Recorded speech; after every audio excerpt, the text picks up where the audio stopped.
with North America experts.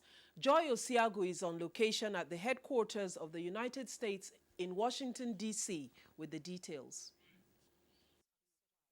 To some analysts in the aviation sector, the importance of aviation safety to an average air traveler is rarely acknowledged in conscious thought. They say it is considered only when frightful accidents occur.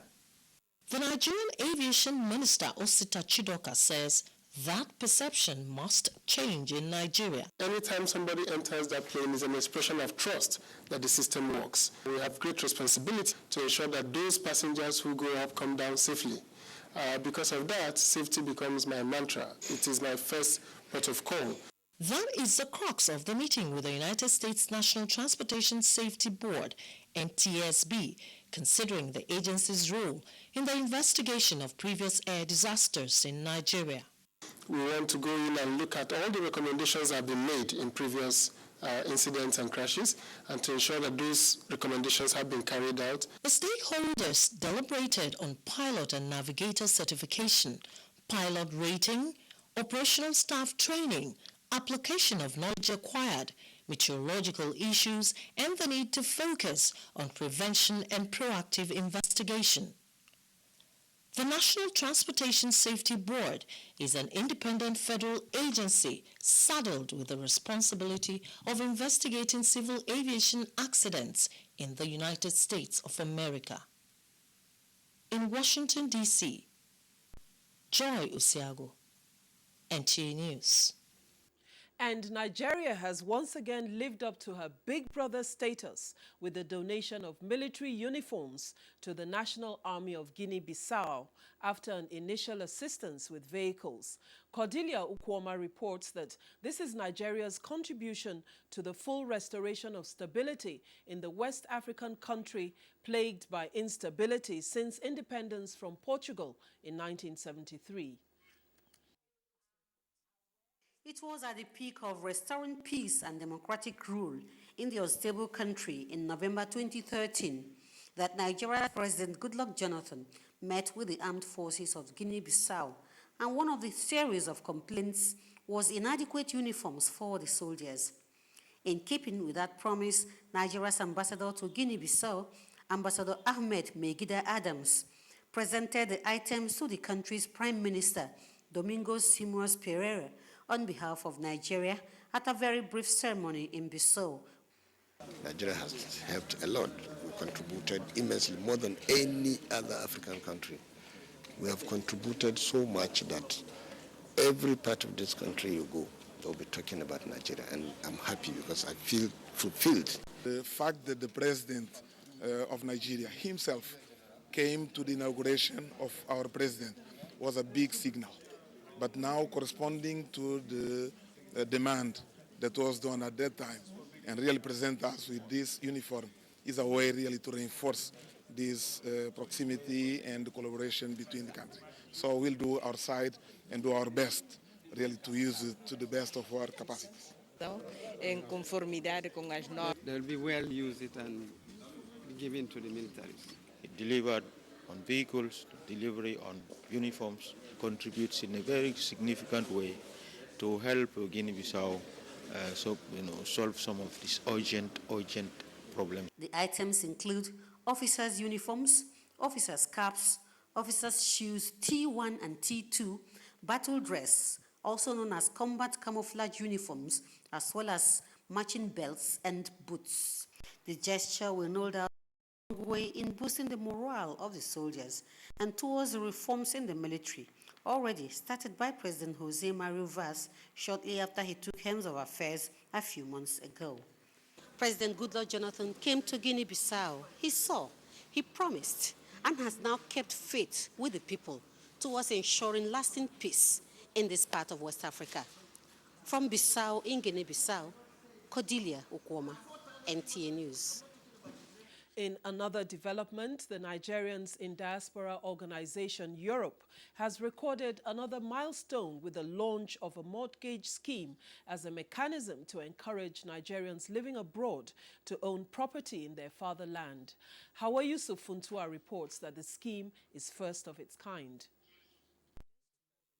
As part of effort to solve the housing needs of Nigerians abroad and to also assist them from falling victims of property scams, the leadership of NIDO Europe took the bold step to partner with a Nigerian leading mortgage institution to launch the Nigeria Diaspora Mortgage Scheme. The property is yours. You're not buying it for NIDO. You are buying it for yourself. I'm confident that with the guidance, sincerity of purpose, honesty and transparency of the parties involved, will make a success of this venture. NIDO Europe will remain steadfast and bring the professional skills of its illustrious members to enhance building construction technologies in Nigeria that are capable of producing houses more quickly than the traditional method of construction. During the question and answer session, concerns were raised in the areas of eligibility, repayment, remortgaging. Once the service agreement has been signed, it's a continuous thing. And that we will do everything required to make sure that you have very clean legal title on the property. Diaspora Mortgage Scheme is poised to ensure an enduring arrangement that can move mountains from administration to administration so that it will continue to be beneficial to Nigerians in diaspora. From London, Hawa Yusuf Fontua, NTA News. Back home, the Central Bank of Nigeria has ordered banks to refund 17 billion naira illegal charges to customers. Plus, Nigerian Stock Exchange freezes Access Bank share price. Details of these and more with Chiazalam Ekie.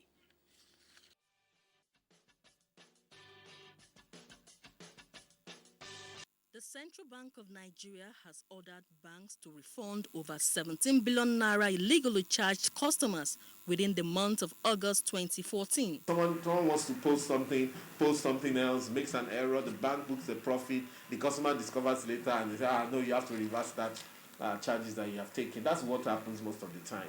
There are bank executives, even up to MD level, that are unscrupulous, that want to make a fast buck. Is a mentality issue. So what the CBN is saying now with these departments and with these kind of punitive measures to say that, look, you can't mess around with Nigerian customers. Head Consumer Protection Department, Central Bank of Nigeria, Khadija Kasim, says the decision was in response to 5,500 complaints received from bank customers.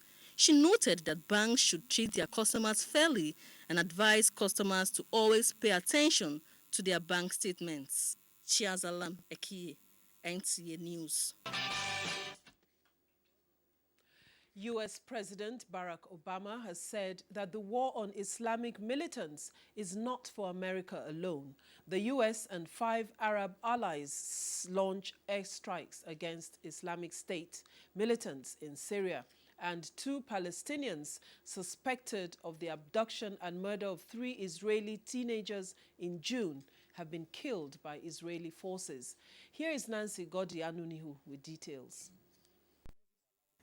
The Pentagon has said that warplanes, drones and Tomahawk missiles were used in the attacks which targeted several areas including Islamic State stronghold Raqqa.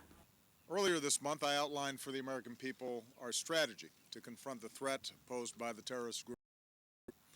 I made clear that as part of this campaign, the United States would take action against targets in both Iraq and Syria so that these terrorists can't find safe haven anywhere.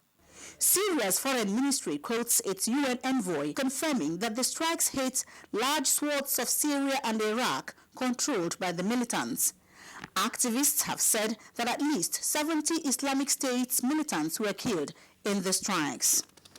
And military sources have stated that troops searching for 2 Palestinians suspected of the abduction of 3 Israeli teenagers in June this year have been killed by Israeli forces. The 2 were surrounded in the West Bank city of Hebron, where they were hiding. The abduction of the teenagers was a trigger of a recent conflict in Gaza. Nancy Godi-Anunihu, NTA News. And on to judicial matters. The Chief Justice of Nigeria, Justice Aloma Mariam Mukhtar, has again warned staff of the judiciary not to allow themselves to be used as instruments of corruption. This is contained in her message to the 2014 National Workshop for Judiciary Officials in Abuja, organized by the National Judiciary Institute. Correspondent Aliu Tukur reports. The workshop is aimed at acquainting the participants with the provisions of the Code of Conduct for the judiciary employees and also update their knowledge in information and communication technology application and appreciation in order to enhance productivity. Represented by a Justice of the Supreme Court, Justice Walter Onoge, the Chief Justice of Nigeria says there is need for a paradigm shift in the conduct of some staff of the judiciary due to the fact that media coverage of the proceedings has increased public awareness and scrutiny of the judicial process. She therefore urged the staff to live up to their responsibility by coming up clean and discharging their duties diligently. If you indulge in any misconduct and you are caught or reasonably suspected to have done so, you will not only be disgraced out of the judiciary, but will also be made to face the legal consequences of your ignoble and nefarious acts.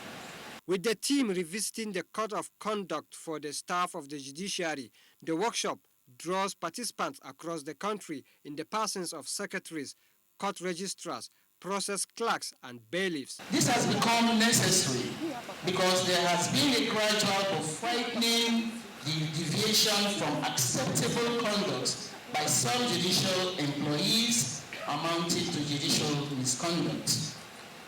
This dangerous deviation can no longer be tolerated. In Abuja, Aliu Tukur, NTA News. In another development, the Department of State Security Service Niger State Command has arrested and paraded a 28-year-old civil servant, Tega Samson Ogenedoro, for operating fake blogs through the social media and also co-founding Secret Reporters Group, an outfit aimed at blackmailing government officials and heads of corporate organizations. Momso Damian Dati reports that the suspect was intercepted at the Nnamdi Azikiwe International Airport, Abuja, on his way to Minna to fraudulently obtain the sum of 50 million naira from some Niger State government officials. 28-year-old Samson Ogenedoro is a staff of the Nigerian Television Authority, Sapele Delta State, who uses a false name, Fejiro Oliver, to carry out fraudulent activities on some social media blogs, including the Daily Voice of Nigeria, Lumber Communications, an online UK-based news agency, as well as the Secret Reporters Group, a cycle of fake reporters whose motive is to extort money from the public, according to the state security findings. Sometimes between July and August this year, the suspect through mobile telephone calls had alerted top government officials of about a 3-month investigation he had conducted unraveling their alleged corrupt activities, billed for publication, which he said could be covered up if the sum of 50 million naira is paid. To make real his threat, Tega Samson Ogenedoro had released certain publications on his social media blogs tantamount to blackmailing Niger State government. As such, he was invited to come down to Minna for the said money when the DSS agents arrested him.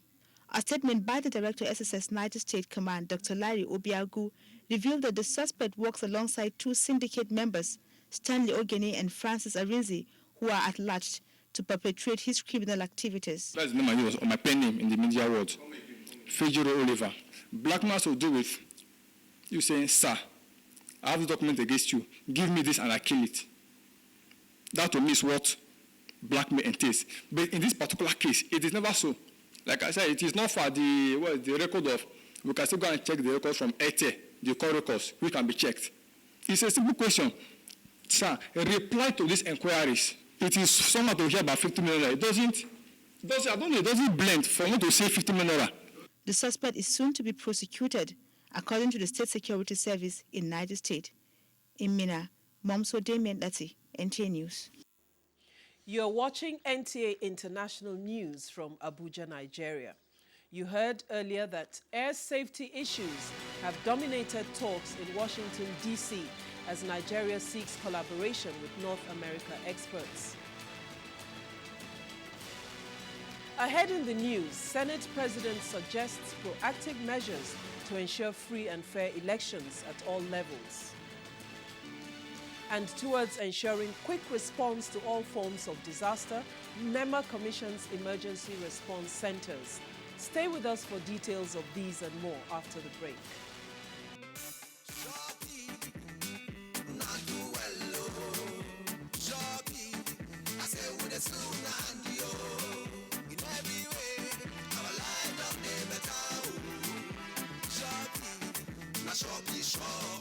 Shopee has ensured the reconstruction of the Abuja-Lokoja Road and the East-West Road in Port Harcourt. The standard gauge rail tracks from Abuja to Kaduna and Lagos to Kano indicates that our trains are coming back. The second Niger Bridge in the southeast and the local Oweto Bridge in the north central are in progress, thanks to Shopee. Shopee's mass transit program has made transportation easier for Nigerians. Shopee has rehabilitated over 1,000 health centers across Nigeria. Shopee has provided mama kits to pregnant women, and polio is on the verge of eradication. Shopee has also ensured the provision of social amenities, and through its various training programs for young people, guarantees a better future. Shopee, delivering service with integrity.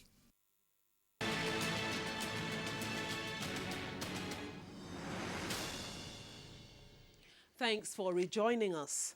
Senate President David Mark has suggested proactive efforts to ensure free and fair elections at the local government level as the only way to develop the grassroots. This was during the opening of the 10th National Delegates Conference of the Forum of State Independent Electoral Commissions in Abuja. Correspondent Abdullahi Garba Birnin Kudu reports. The theme of the conference is Local Council Election in Nigeria, Issues and Perspective. This is coming at a period when local government elections in Nigeria is perceived with mixed feelings due to what many regard as undue interference by some state government. Nigeria's National Assembly shares this view as Senate President David Mark, in a message, lamented the challenges facing operations and democracy at that level. The challenge of continuity by succeeding governments is one of the major problems facing local government administrations in the country. This continuity problem leads to widespread abandonment of projects. The officials need to be upright. They need to be honest. They need to be committed. On the part of the forum members, however, while acknowledging challenges at the local government level, they emphasize the need for politicians to recognize democracy at local level. The election is coming, and if you see the assessment, maybe only a few political parties. Now the election is held. Now, what do you expect? INEC and other development partners pledge more partnership to improve on the process. So when we rub minds, I'm sure there will be improvement on the process. We firmly believe that strong, capable, and credible state independent electoral commissions are sine qua non for the successful consolidation of the machinery of democracy at the federal level. The conference ends Wednesday. In Abuja, Abdullahi Garba Birnin Kudu, NTA News. In other news, the people of Oyibo local government of River State, South Nigeria, under the aegis of United Voice for Oyibo, have declared support for President Goodluck Jonathan, urging him to heed the call of Nigerians to contest the 2015 general elections. They made their stance known at a rally in Oyibo, River State. In what can be described purpose, the people of Oyibo local government area of River State came out in large numbers to make clear their stand on the 2015 general elections, where they declared tot-hot for President Goodluck Jonathan to seek re-election. The rally, spearheaded by the United Voice of Oyibo, saw prominent sons and daughters of the area citing President Jonathan's achievements in power, education, health, the economy, polity, security, among others, as some of the reasons they are urging him to declare for re-election. Among those who addressed the crowd was the Nigerian ambassador to South Korea, Desmond Akao, and community and youth leaders who said they are not only supporting President Jonathan, but also requesting Chief Nyesom Wike to contest the governorship of River State. We are not just telling Goodluck Jonathan to come and contest. We are telling him to come and contest because of the eloquent testimonies and the good things, achievements he has accrued for Nigerians. River State cannot play opposition. We need somebody to reconnect us back to our party PDP. And Barrister Nyesom Wike is a man prepared for that job. What are we crying for?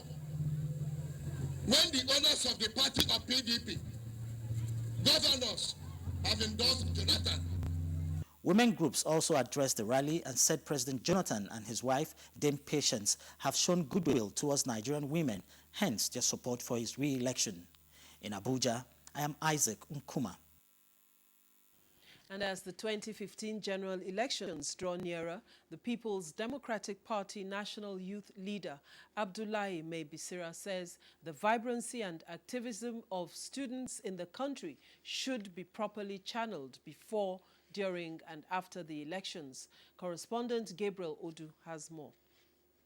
The PDP youth leader says the People's Democratic Party has as one of its primary objectives the integration of youths and students in the democratic process.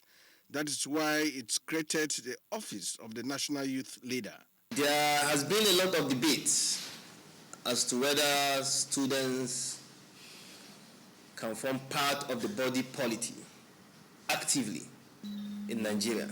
But the fact of the matter is the students' population is a very resourceful population, and their contributions to the growth of the educational sector of this country cannot in any way be overemphasized, and in that instance, it must be fully utilized. Some of the leaders of the student organizations speak on the purpose of their visit. Mr. President has done well through his program that have direct bearing on Nigerian students. The UN program is for Nigerian students. Good leadership, good democracy is what we want. For you to become a leader, you have to also learn from an existing leader. The students reaffirmed their commitment to President Jonathan's transformation drive. From the Legacy House in Abuja, Gabriel Odu, NTA News. In an effort to ensure quick response to any form of disaster in Abuja, the National Emergency Management Agency has established emergency response centers in Abuja in collaboration with the Federal Capital Territory. Musa Baba Aliu has more. Disaster can occur at any time with or without notice. But what is essential is how it is managed. This center, therefore established by National Emergency Management Agency, is to fast-track response to disaster. 5 types of this edifice have been established in strategic locations in the FCT with the aim of addressing delay in response to both human and natural disasters. Our ultimate aim is to promote the ambulance bay as a national standard and to replicate same across the Federation. We believe this will go a long way in helping to bring succor to distressed persons, especially in cases of emergencies and disasters. Authorities of the Federal Capital, Red Cross and other sister agencies have pledged continued support to the National Emergency Management Agency to achieve the objectives. It is a step forward in this country that we are really prepared to fight disaster and any emergency within the city and the nation at large.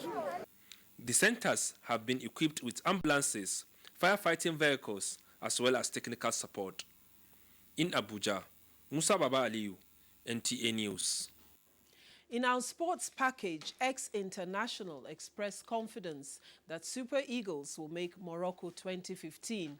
England-based Nigerian goalkeeper in Championship Team of the Week, plus Nigerian side JS Kabile African competitions. Let's join Fisayo Ogunfuyi for these and more.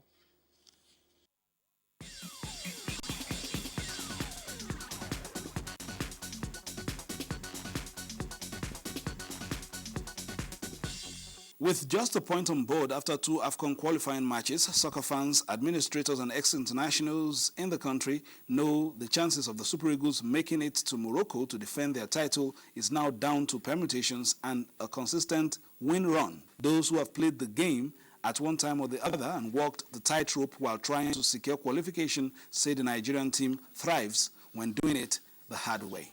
We took a draw in South Africa. When they come here, instead of 6 points from South Africa, we already picked 4. We're ahead of them. The Congolese, they took 3 points here. We go there, we take 3. We're even. And we beat Sudan home and away. That's all. We're there. England-based goalkeeper Kali Keme was the hero of his championship side Wolverhampton Wanderers' 1-0 victory over Bolton, has been voted into the Sky Bet Championship Team of the Week. Ikeme saved the penalty and made 2 good saves to ensure his side took all 3 points at the Molineux. The Birmingham-born shot stopper, who declared his allegiance for Nigeria, 7 years ago, has kept 5 clean sheets in 8 games and surprisingly remains out of Stephen Keshi's Super Eagles roster. Algerian side GS Kabylie has been banned from CAF competitions for 2 years after an object thrown by the club's angry fans killed Cameroonian striker Albert Ebose last month in an Algerian Elite League encounter. The decision to ban Kabylie was taken by the Confederation of African Football, CAF, in a meeting in Ethiopia. Kabylie, which had qualified for next year's CAF Champions League after finishing second, now automatically forfeits that placement. With Sports News Update, Fisaya Ogunfui, NTA News. Weather update is next, and highlight is on temperatures of major cities across Nigeria and the globe.